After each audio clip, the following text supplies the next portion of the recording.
Hello and welcome. I'm Catalina Marchant De Abreu and you're watching W News Extra, broadcasting live from the Arabiya studios. These are our top stories. Calls grow for Andrew Mountbatten-Windsor to testify in the U.S. over his links with Jeffrey Epstein. President Trump says the U.S. will hopefully make a deal with Iran. And Kendrick Lamar wins 5 trophies at the 68th Grammy Awards in Los Angeles, as Trump threatens to sue host Trevor Noah.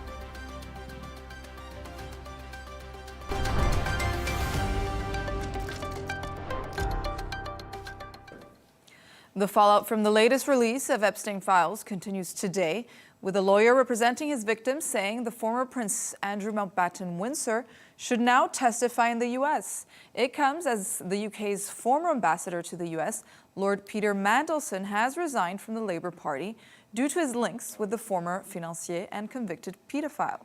To discuss this and all of today's stories, I'm joined by Arabiya senior presenter Rawia Alami and news editor at Arabian Gulf Business Insight, Shane McGinley. Thank you for both of you for joining us today. Rawia, we'll start with you. What do you make of this latest release of the files that we've been seeing today, this weekend, including this newly released interview with Jeffrey Epstein? Well, it is quite huge. We're talking about roughly 3 million pages of records, of internal government documents, emails, court records, as well as a lot of photos, pictures, and videos. Of course, this is this all comes also implicating new names into the Jeffrey Epstein scandal. We have now names like Richard Branson, Elon Musk involved, more details about Lord Peter Mandelson's involvement also, of course also Sarah Ferguson and Andrew Mountbatten-Windsor as well. Of course, as far as the interview is concerned, I mean, the interview, we've seen, a lot of us have seen clips of that interview. The interview was conducted in 2019, apparently, by Steve Bannon, and it was part of a campaign to reframe Epstein, basically. It's a media campaign at the time. Now, what I found it very bizarre, his answers to the questions. He was asked questions about his personal life, about his business as well. He was asked if he was the devil himself, and his answers were very ambiguous. And also a lot of his answers kind of reflected how egocentric I feel he was. At some point, he even called himself or agreed to, the presenters calling him that he is tier 1 of sexual predators. But he explained that tier 1 means the lowest level rather than the highest level. But then he was talking about morality as well, and it all seemed as if he was, contradicting himself. At one point talking about morality, at another point almost admitting, being a sexual predator in that interview. I honestly found it very bizarre. I don't think any media campaign could ever redeem the image of Jeffrey Epstein. Not. No, Shane. Strange with you. Exactly. Yeah. Now the former UK ambassador to Washington, Lord Peter Mandelson, has now also resigned from the British Labour Party as a result. Apparently, he doesn't remember receiving $75,000. No, exactly. I think these Epstein files are just the gift that keeps on giving, really. It's going to rumble on. You said there's 3 million. I think there's probably millions more. If you think about how many emails he probably sent to all of these high-profile people around the world. But I think the Mandelson one is different for a number of reasons. You may remember the press always nicknamed the Prince of Darkness, and so he had a sort of fairly illustrious reputation before any of the Epstein sort of scandal started. But I think, as to your point, I think most people would remember getting 75,000, whether it was 20 years ago or 30 years ago. You could kind of remember getting that amount of money, and also, I think it was JP Morgan was listed as the bank account that was moving between. Yeah. So there's going to be a trail of this information, and there was also evidence in the in the Epstein files about Mr. Mandelson's husband receiving, I think, was 10,000 for some courses he wanted to do. So obviously, I'd imagine this poor gentleman is now being hounded by the UK media for his side of the story, which it'll probably elaborate. But I think the point of this is that a lot of the sort of previous email exchanges that came out and the images of the former Prince Andrew Mountbatten, they were kind of like salacious and a bit scandalous, but I think this one has the potential to be a proper scandal because it moves from just uncomfortable to, was there some misdealings, because it's kind of implied in the emails that Jeffrey Epstein was putting pressure on Mandelson when he was a government minister to act on certain things in relation to bankers' bonuses. And you kind of think, was there any other things that he helped? Did he leak documents? All of these are sort of allegations that are going to be heavily looked into, especially when you think the Conservative opposition party are going to have a field day with this. And if there's any sort of even sniff of there was any kind of potential investigations by the Parliament into sort of misconduct when he was a government minister, which again, we should point out that he has denied it and said that these are all false allegations and that he will look into and doesn't remember. So, legally we should point that out as well. But I think he has a right of reply. But I think this potentially has to move from just uncomfortable and salacious into potentially legally and scandalous. Well, you lead us to our next question, Shane, because legally, or what's going to happen with these people? For instance, we saw Prince Andrew. Yeah. The disgraced prince, he lost his title. What could happen to Peter Mandelson? Can the UK perhaps install some type of workflow for anyone with the... Well, I think, Jeffrey like Epstein? Mandelson, yes, if he'll have questions to answer if it's found that there was misconduct as a government minister. But again, these have to be looked into, and at the moment there's no sort of clear evidence of that, and he does deny it. I think in terms of being called before the US Congress, I think if there's any way of rehabilitating any of their sort of reputations, they should definitely do that. I do think it's a bit strange as well that if you think Epstein died 2019, so 7 years ago, that the Department of Justice had sat on all of these documents and didn't call these people sooner. Like I said, that there will be bank documents and trails of this, so I don't know why they didn't look into it sooner, but I suppose now it's a bit more politically sensitive and it has political ammunition on it. But on a moral basis, I think if Andrew has any hope of saving his reputation, he should go and testify in front of Congress. And even Mandelson himself said in a statement that he was saying that this was really bad for the women and girls and to remember them. But if he really wants to honour that statement, he should again go and testify formally. And the victims, Rawia, who also seem to be dissatisfied with the Department of Justice and the recent releases, right? Absolutely, because they believe that some of the documents and the pictures, emails that were released, they compromise the identity of the victims, and that's why they were quite critical of this, of the release of some of the material. The thing is that, some of this material, and this is what the media was commenting on it, that, okay, the material it basically takes a jab at the reputation of so many different politicians, high-profile personalities, yet it's not necessarily proof of misconduct or of any crime. So therefore, maybe there will not be, at least with the evidence and with the stage of investigation or the investigation at this stage, there won't be any legal ramifications necessarily, but definitely there are reputational ones. Right, and I have one more question staying in the UK, since there were so many revelations coming out of the UK linked to Jeffrey Epstein. There was also some criticism you were mentioning towards the UK Prime Minister Keir Starmer. Well, yeah, so the latest one is that Keir Starmer is leading the call that Lord Mandelson should no longer be Lord and that he should have his peerage removed, and they're looking to change the regulations to allow the government to be able to do that, to remove peerages.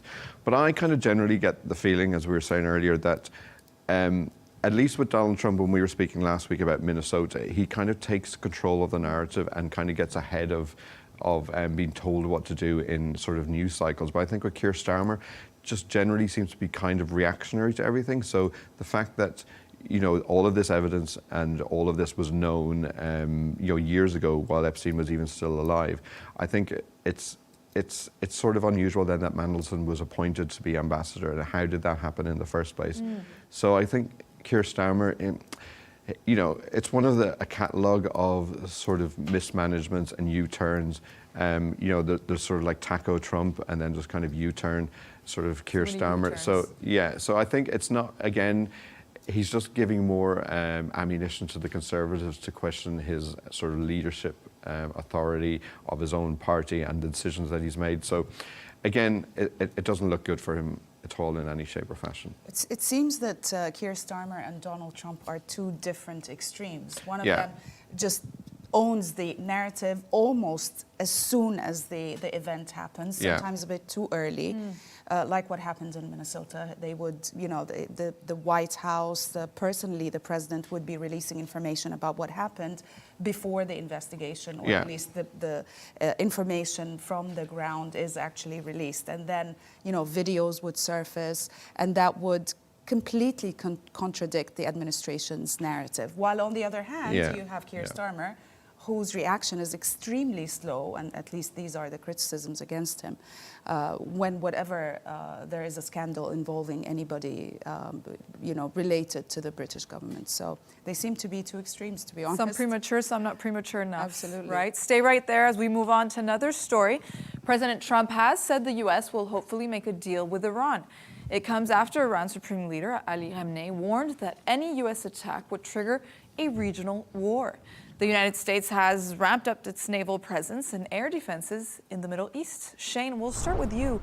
Are we likely, this has been the question all week, are we likely to see a U.S. strike on Iran, or could diplomatic talks solve the tensions? I think we're focusing more on negotiations now, right? Well, yeah, it's like you were just saying, you know, Trump, you know, seizes the narrative, and, you know, he said earlier that time is running out for the Iranians. We're looking at a lot of sort of military hardware moving into the region in terms of ships and sort of air defenses.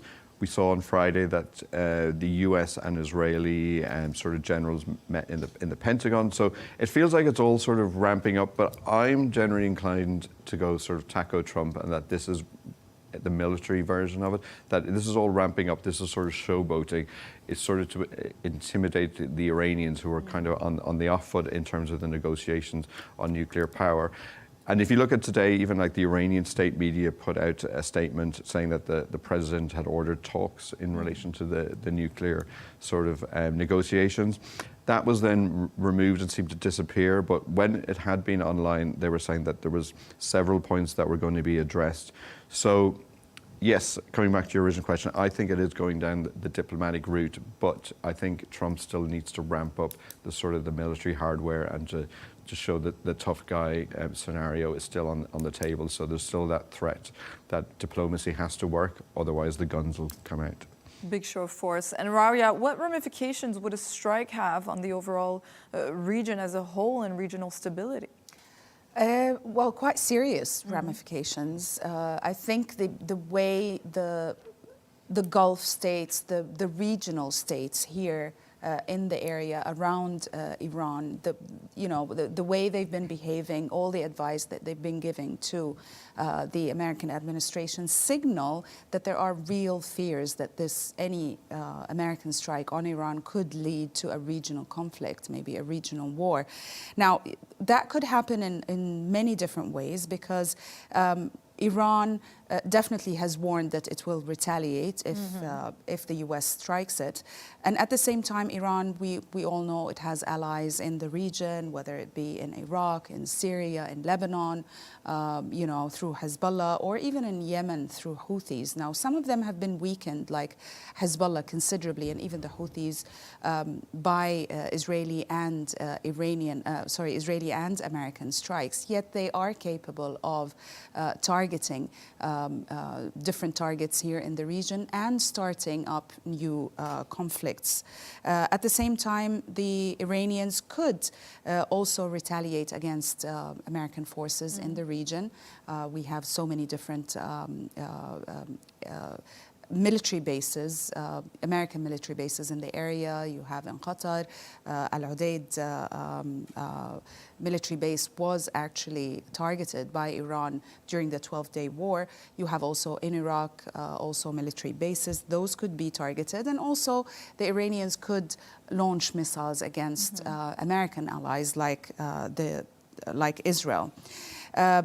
We have also some, not just militarily or military ramifications, but we could have also economic and financial ramifications. Now, the Houthis, they control the Strait of Hormuz, through which 20% of the world's oil pass. So therefore, if that is threatened or blocked, that's definitely going to affect the oil supply and therefore the oil prices, and will cause some kind of economic shock. So yes, a lot of ramifications that could happen, and that's why a lot of regional states have been warning against striking Iran at this stage. Even Israel at some point, they were saying Prime Minister Benjamin Netanyahu met with Donald Trump, or at least on the phone, when the pressure was becoming heightened on Iran. And there was a real possibility of a military strike. Netanyahu told Trump that at the time that he doesn't think this would be a good idea, that there will be ramifications, because he doesn't believe that the regime was weak enough or have been weakened enough to be toppled by an airstrike. That's right. And Shane, what do you think both sides require out of a negotiation? Because Iran's, I think one of the main sticking point has always been Iran's nuclear program, right? Yeah, and if you go back to the Obama administration days when the original sort of agreement was signed, I think it needs support of the Europeans, which relations between the EU and Iran seem to have deteriorated in the last couple of days, with the Iranians threatening to cite European armies as I think terrorist organizations and things like that. So I think without the Europeans were generally sort of seen as the ones that were advocating a nuclear agreement. So that looks off the cards at the moment. But I think in terms of the diplomacy versus military thing, I thought it was quite interesting that the Iranian state television had said that 4 foreigners had been arrested in Tehran for participating in the protests. And I always think with a lot of these things, it's all about the optics. So if anything happens to these foreigners, then they'll become sort of images of the current war, and that can be easily sway either way. And we know that Donald Trump is, likes sort of visuals, and so that's I think is possibly a catalyst that we need to watch. Could that be what Trump needs? It could be. It's something that would then give the endorsement, because I don't really feel at the moment that there is anything that says that this war needs to happen. But if say for example, if one of these foreigners did turn out to be American or sort of European, then that definitely would create the visual and then create the narrative to say, right, we need to go in to retaliate on this. So I'm quite surprised that the Iranians put that out, but then again, that could be part of the sort of tit for tat that happens in these sort of negotiations. But I'm still optimistic that it'll end up being a diplomatic resolution. Yeah, and Rawia, what are your thoughts? Do you think that Iran would actually ever abandon their nuclear ambitions, as Trump has requested?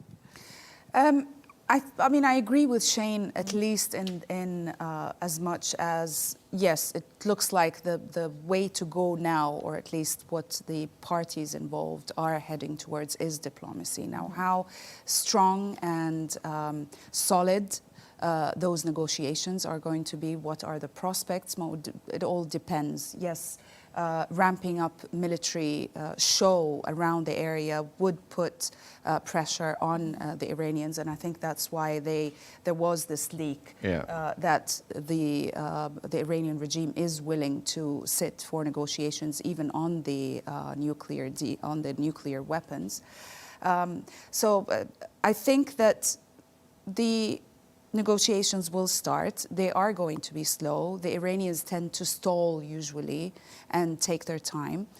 So there's no saying whether this would actually materialize into a deal, a nuclear deal between Iran and the US, or it could completely go the opposite way and we will see a military action. I think there's no telling. Yet as it stands now, it looks like it's heading towards diplomacy. And this will be a developing story this week. So thanks for your thoughts there, both of you. Let's move on. And now to Gaza's key Rafah border crossing has reopened to Palestinians after Israel seized control of the gateway 2 years ago. Egyptian media said only 50 people would be allowed to cross in each direction. Egypt's health ministry has allocated 12,000 doctors and 30 rapid deployment teams to work with the transferred Palestinians. Now, Rawia, we'll start with you. How significant is this move, and does this actually signify progress within the peace plan? Well, it is quite significant when we consider that the Rafah crossing is the only gateway for Palestinians on the outside world that is, well, wasn't controlled by Israel traditionally, yet it has completely been controlled by Israel for now 18 months and completely blocked since May 2024.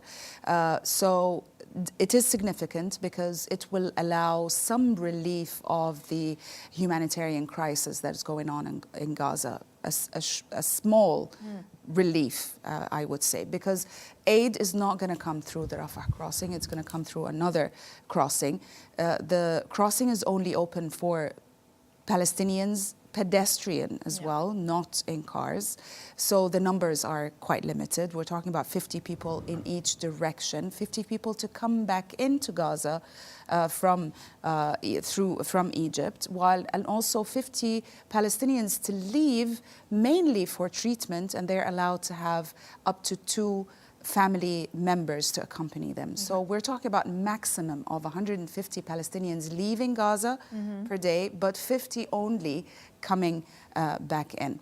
So I don't think that this is, I mean, it is, let's say it's a strategic tactic. Maybe Israel is trying to relieve the pressure, that international pressure, that is put on it because of its blockade, because of its closing of the Rafah crossing, and therefore that would relieve some of the pressure also on Israel. But in terms of real issues on the ground, like governance, like the future of Hamas's disarmament, it doesn't really solve any of those issues. And it remains fragile. If anything happens, that crossing could be closed. And at the same time, we have to remember that we're talking about that small number of Palestinians being able to move across the borders in each direction.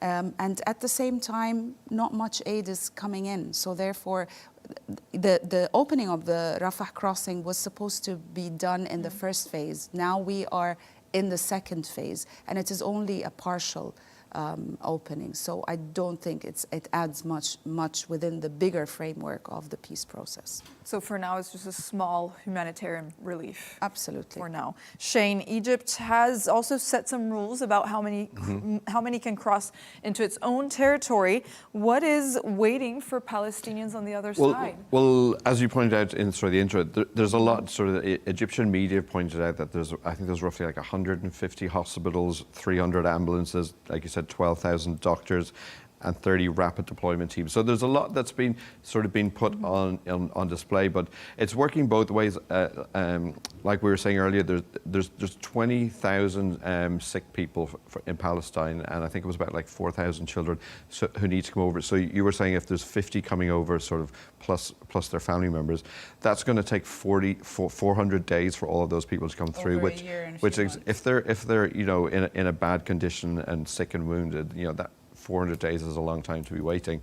But then on the flip side of it, there was reports as well that there was 30,000 Gazans that are already in Egypt that have registered with the Cairo embassy that want to go back. So, that's like 50,000 people, or 60,000 if you add on the families that need to be moving through this small border crossing. So that's going to take a long time and a lot of management. And also, I think as well, I always bring it back to the money, because that's always what makes the world go round. Like, Egypt is not a rich country, so to be able to absorb all of these people and have this extra drain on their resources, they're already in need of, sort of bailouts, and, well, not really bailouts, but sort of investment from sort of the Gulf countries, from the IMF, from Europe. So to have this extra strain and have all of these sort of wounded and sort of sick people coming into its borders, which I think they generally seem to be reluctant to do based on sort of previous comments coming from the Egyptian side when, you remember when Donald Trump said that, let's move all the Palestinians into sort of the Arab countries, there was sort of pushback on that. And what are the long-term implications? And, and then what happens with these 30,000 Gazians who are in Egypt who then want to go home? How are they going to be supported back in their home country? And there's a lot, I think, so I'm generally going to be back to being optimistic. I'd like to think, you said this is a small start, but then it's better than nothing. So I think let's look at it as a positive. But like you said, this was supposed to be in phase 1 and it's only happening now. So there's a long delay in the process. So I think it's going to take a while for all of this to be sorted out, and it's going to need sort of the Egyptian government to be on board with it and to be investing in it, which then is going to need support from, say, the Europeans who are on the sort of the periphery of it. So there's a lot to work out, which is always the case with politics. It's never an easy step. Yes, because we're mentioning all the influx of people coming in and out, right? But are Gazans likely to return to Gaza after they've actually received medical treatment? We were talking before maybe about this collective trauma, right? That Gazans can go home. Yes, I'll get to that. I mean, Shane just mentioned that apparently there are 30,000 Palestinians who are in Egypt that have registered that they want to come back. So people do want to come back. Now, you might ask the question, and you rightfully did, how are they going to be supported back in Gaza? Well, they're going back to utter destruction, to no houses, barely any medical infrastructure, no work, no roads, no water, no aid, yet they still want to come back. I think it has been embedded in the Palestinian psyche. It's a complex, basically. It's an eternal fear of displacement and eternal fear that if they leave, they won't be able to come back, because that's what happened during the Nakba in 1948. So everyone, and if you hear what the Palestinians were saying, the voices that were coming out of Gaza when the issue of displacement or transfer, let's say, that Trump suggested, the Israelis suggested that we need to get these people out. Now, at the beginning they said, so we can rebuild Gaza and then they'll be allowed to come back, yet the Palestinians, and they were also talk, that this is a permanent transfer. At the time, Egypt refused to take these people, they refused to take Palestinians who have been transferred, basically. Jordan also refused to take, a lot of Arab states refused that, and that is because they know that they will not be allowed to go back, or that's what they assume, that the Israelis are not going to allow them to come back. So therefore, yes, it seems so that Palestinians who are out, they want to go back to Gaza regardless of the destruction. And the ones who want to leave, they want to leave for many reasons. Probably the main reason is for treatment, basically, or to reunite with their families. That's right. Even with the Trump plan, I think that Gazans, their perspective on that was if they're ever going to recover their home, right? So stay right there as we move on to another story now. The 68th Grammy Awards have taken place in Los Angeles, where Kendrick Lamar was the biggest winner of the night for a second year in the row, taking home 5 awards. However, the biggest prize went to Bad Bunny, who won Album of the Year. The event was heavily politicized, with many commenting on the ICE protests, and President Trump has also threatened to sue host Trevor Noah. So, Shane, how political did things get here during the ceremony, and are we likely to see more for the upcoming Oscars? Yeah, it was very, very political, but it does make me feel very old. Like, I don't know who half these artists are, and it's really, really tragic for me. But like for Billie Eilish, who I do know, she said that no one is illegal on stolen land, which is quite like dramatic. And I presume she's talking about sort of Native Americans and how they were originally displaced by sort of the original sort of Americans who came over. So that's quite dramatic. And then Olivia Dean was saying how she was the goddaughter of an immigrant and the product of bravery. And then you mentioned sort of Bad Bunny, who's a Puerto Rican rapper, and he was saying that Ice Out, which is no reference to Vanilla Ice, I'm led to believe. And, you know, he was saying that we're not savage, we're not animals. So it was incredibly politicized. And I'm kind of in two minds about it, where I kind of think, yes, these people should sort of give their sort of commentary on it. But I kind of think as well that, you know, people are tuning in to watch a music show and to listen to their artists. But, you know, everyone, you know, is entitled to their opinion. And will the same happen at the Oscars? I think it's highly, highly unlikely for a couple of reasons. One is that Conan O'Brien is the presenter, and he's generally apolitical. He presented it last year, and there was maybe like one or two jokes, so it wasn't very political at all.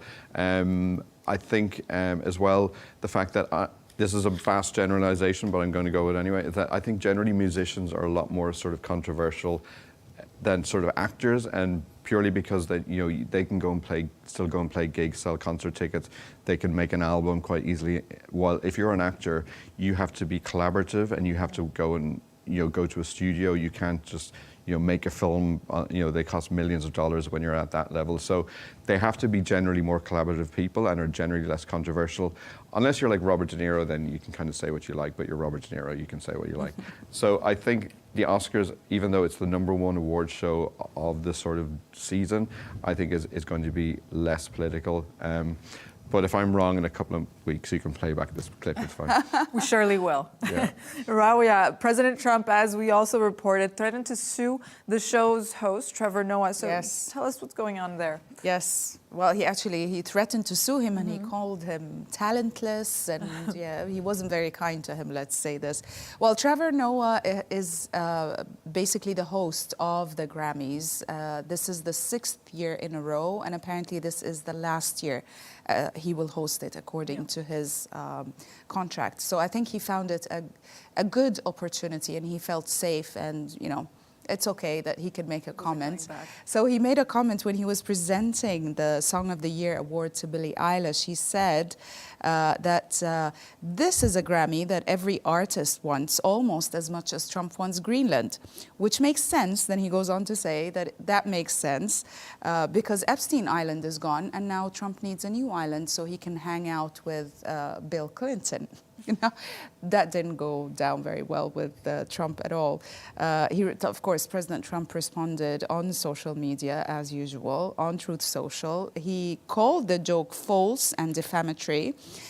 He wrote and said, "I cannot speak for Bill, but I have never been on the Epstein Island, nor anywhere close." And he even says that even the fake news media, they know that I have not been on that island. And he said that he called Trevor Noah a total loser.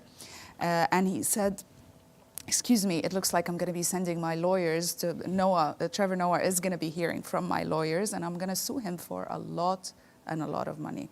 So yeah. We might have another court case on our hands. Another episode on the Yes. Trump's episodes of court cases. Also, can any of you answer this for me? What happened with Cher's blunder at the Grammys? Oh yeah, that was something to do with Luther Vandross, where I think it was related to a song that had Luther in it, and then I think because she's of that generation, she Cher. I think that's been blown out of proportion, to be honest. I think Cher is of that age. She can make a mistake if she wants. She's like the queen of pop. I mean, so I think give her a break. She was a bit confused that I think with the teleprompter, and then she basically said the name of the winner, a different name. But yeah, Cher can do anything. Yeah, I think she can do whatever she likes. She is allowed. Yeah. We can all forgive Cher. There were worse mistakes. Yeah. Look at her. Now, it's the time of the show where Rawia and Shane have chosen two of the quirkiest stories of the day. We'll begin with Rawia.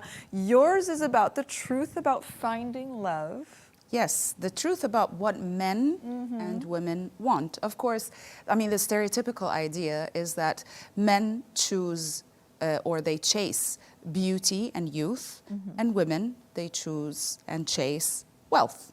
Well, apparently this idea is completely wrong. According to Paul Eastwick from the University of California, he's a psychologist and he's been doing a lot of research about this.